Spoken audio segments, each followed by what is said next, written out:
Hey, what's up and welcome everyone to a new Warzone video. Sorry for the delays on the recent ones. We've been competing in a lot of tournaments over on Twitch. We're actually recording this at the end of the Nadeshot $100,000 tournament. It's a two-day event, and we placed 4th out of 17 teams, bringing home $10,000 between me and my buddy Breadman. But the reason you're all here today is to talk about the new patch notes that were just released. We're going to cover things like new spots around the map, new bug fixes, as well as, most importantly, what you're most worried about is some of the weapon changes that are coming to Warzone, some of the shifts up with both attachments and weapon damage. So we've got some little bit of a teaser right here talking about some of the things that are all going to be coming to the Warzone. We'll cover all of these as we talk about them down below. There's a cinematic you could watch on your own that'll be linked in the description. But events. The first event is the 80s Action Heroes. 2 sets of 9 challenges and rewards are available across Black Ops Cold War Warzone during the 80s Action Hero event starting on May 20th. That's today by the time you're not reading this. Complete all 9 Black Ops Cold War challenges to unlock a tactical rifle weapon blueprint, and complete all 9 Warzone challenges to unlock a sniper rifle weapon blueprint. This is pretty standard. We've seen this stuff happen in the past where basically just complete all the challenges and you'll get some cool stuff in game. Hopefully the sniper blueprint, I'm a little biased, is pretty sweet. Modes. Power Grab, a limited time mode. What if we dialed up the intensity of Warzone to true Hollywood extremes? In Power Grab, you must eliminate other operators, complete contracts, and loot supply boxes around Verdansk to find dog tags. By collecting dog tags, you will work your way up a reward ladder that will give you the edge you need to win, including the personal respawn token. You'll have to use everything you've got to control the flag that spawns during the final circle, calling in an exfil helicopter. True to the BR experience, you can also choose to hunt down every other player until you're the last one standing. There are fewer and smaller circles, there are no loadouts, there is no gulag, but there will be action, and plenty of it. Good luck.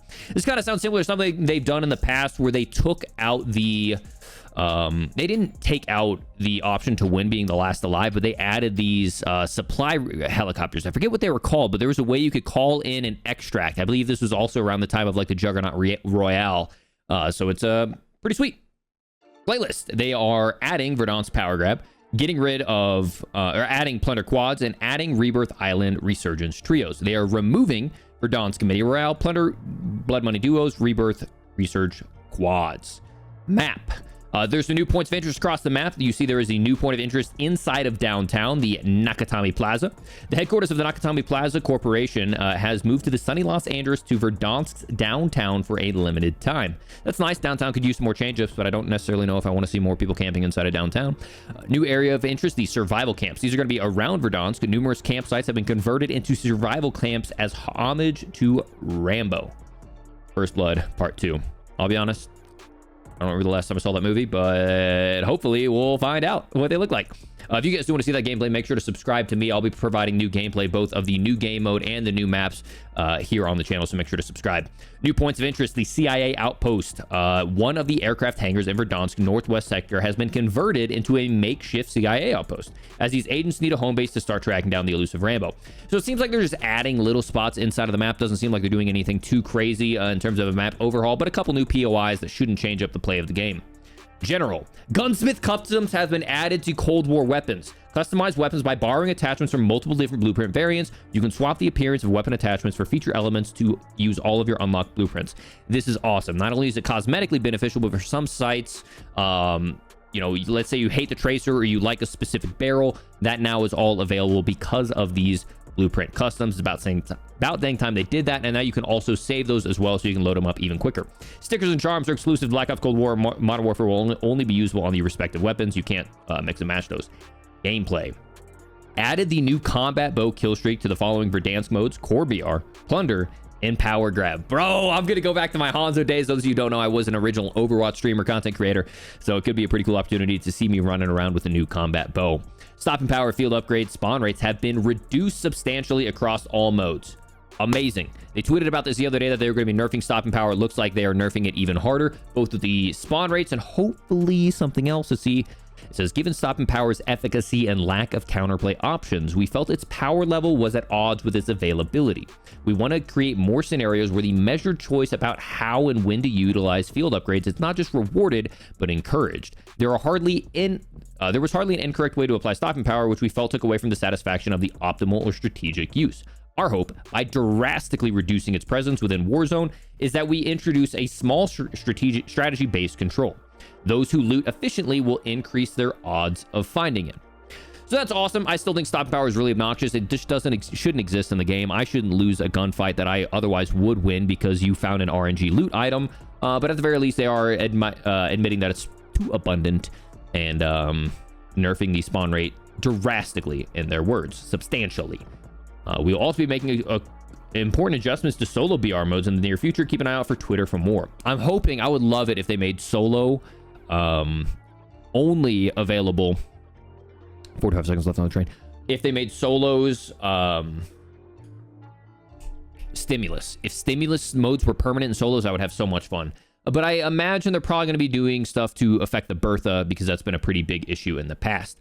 Bug fixes. They fixed additional locations across Verdansk that allowed players to reach out-of-bounds areas. This is on top of the locations that we addressed in the past 2 patches.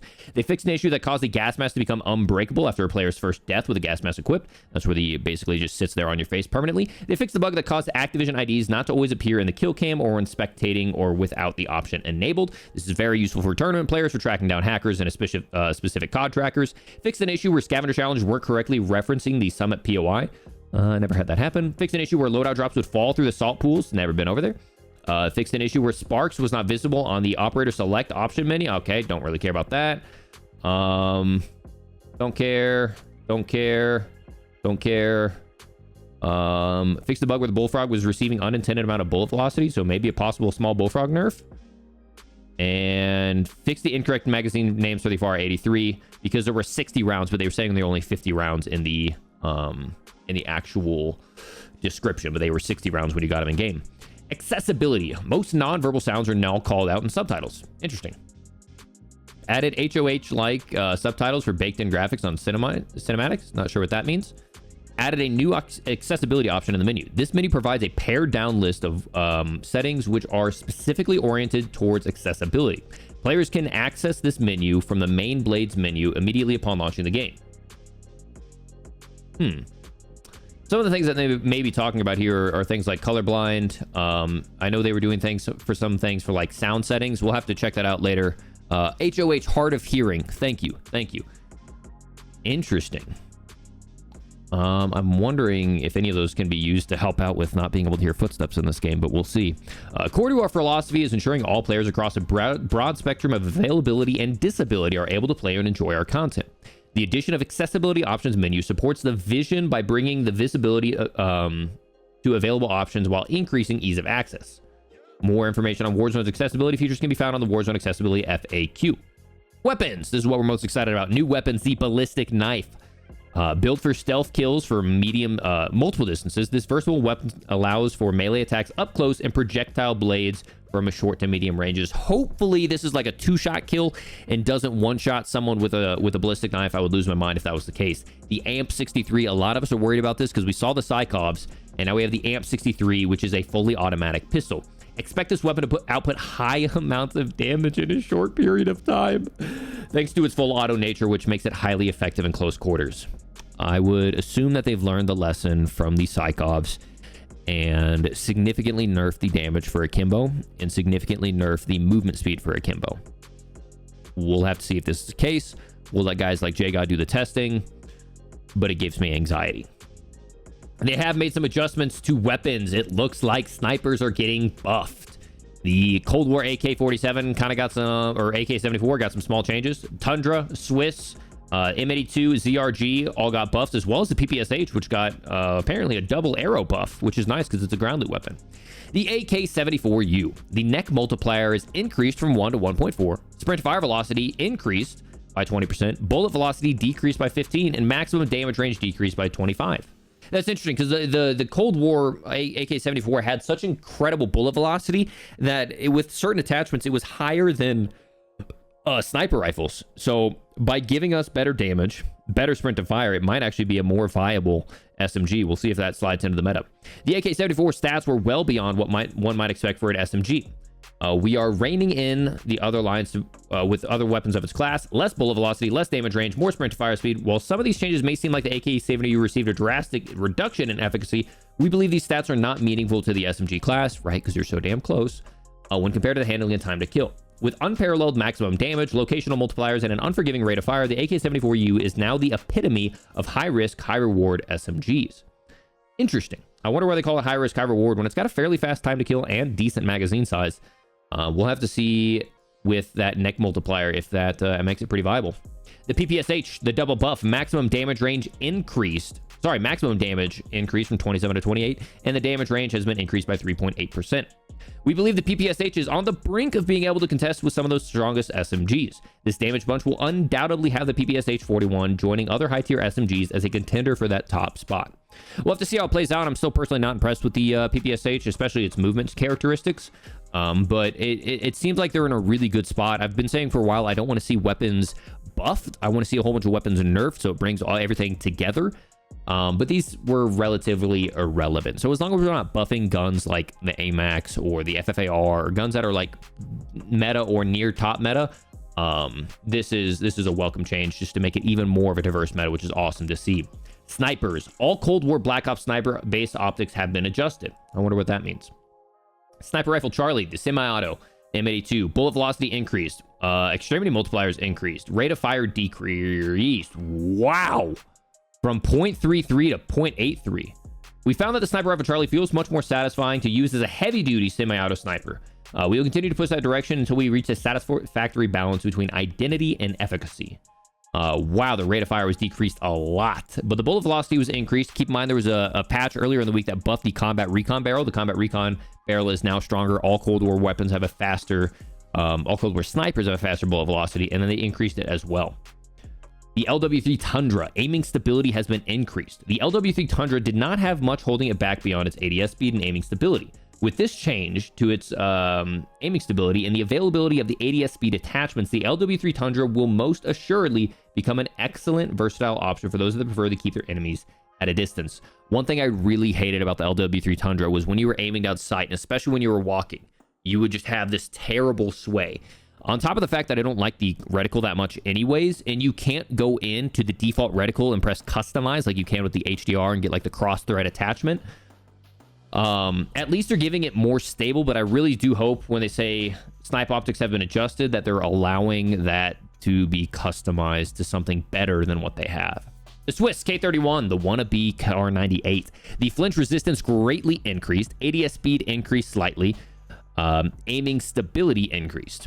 Snipers like the Swiss K31 excel at aggressive mid to long range play. However, its poor flinch resistance overshadowed and played counter to some of its great qualities. These changes, in conjunction with the weapon adjustments to the sniper attachments, will make this I'm not talking about tennis shoes here, Swiss K31 feel a lot more lightweight, fast handling, and high weapon skill it was meant to be.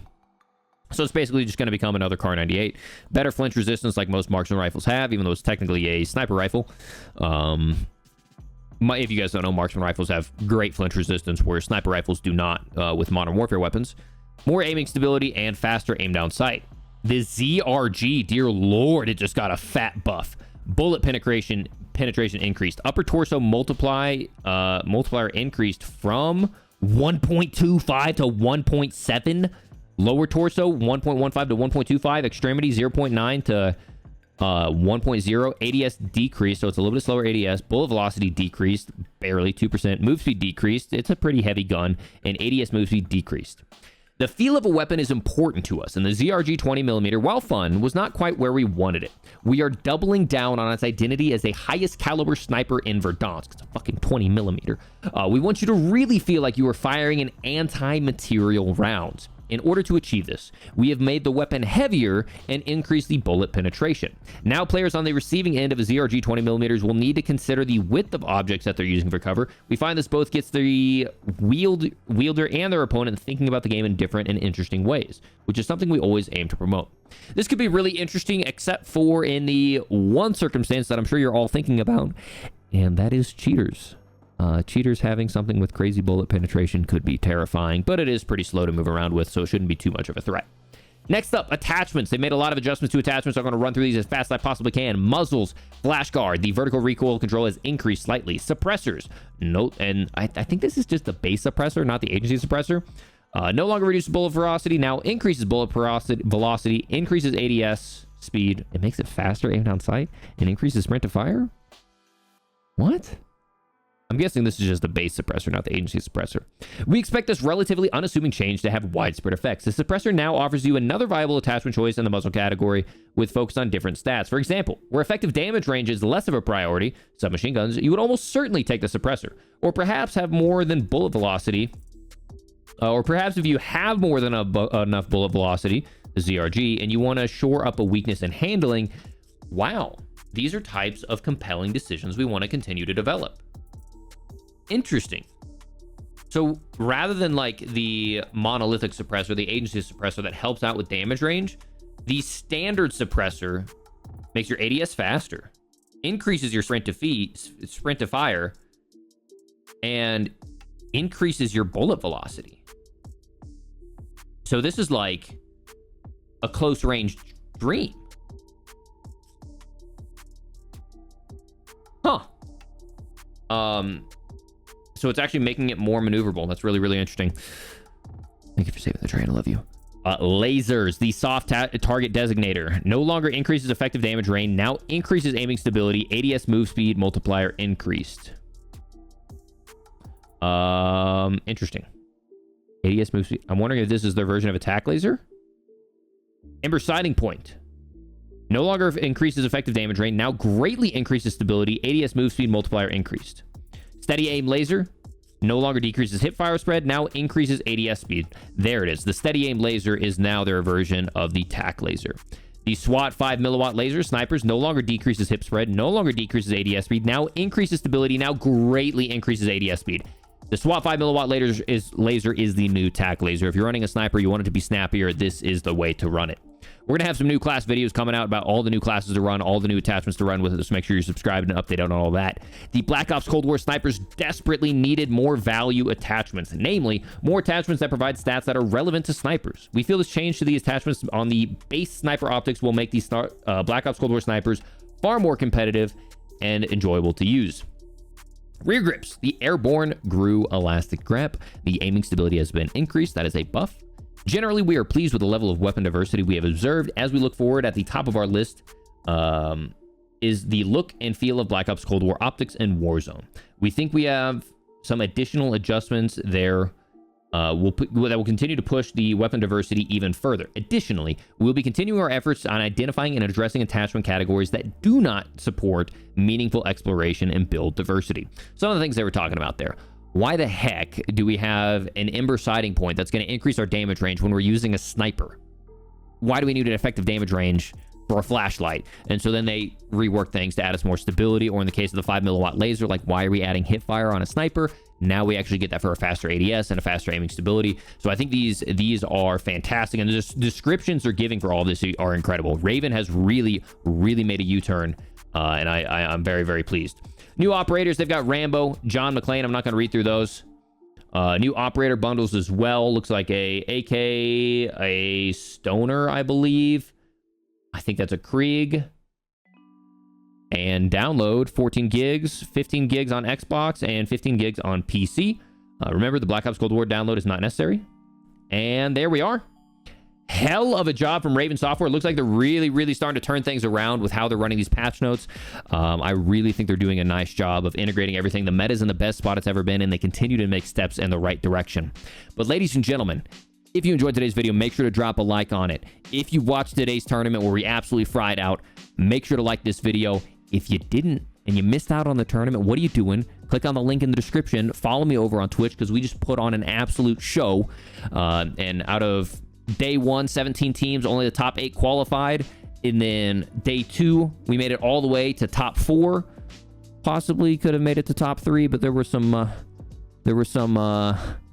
gamesmanship that you missed out on. So if you want to get the show, make sure to follow me over on Twitch. But without further ado, ladies and gentlemen, thank you so much for checking out today's video, and I will see you on the next one as we try out the new weapons, the new attachments, and the new POIs across the map. Peace.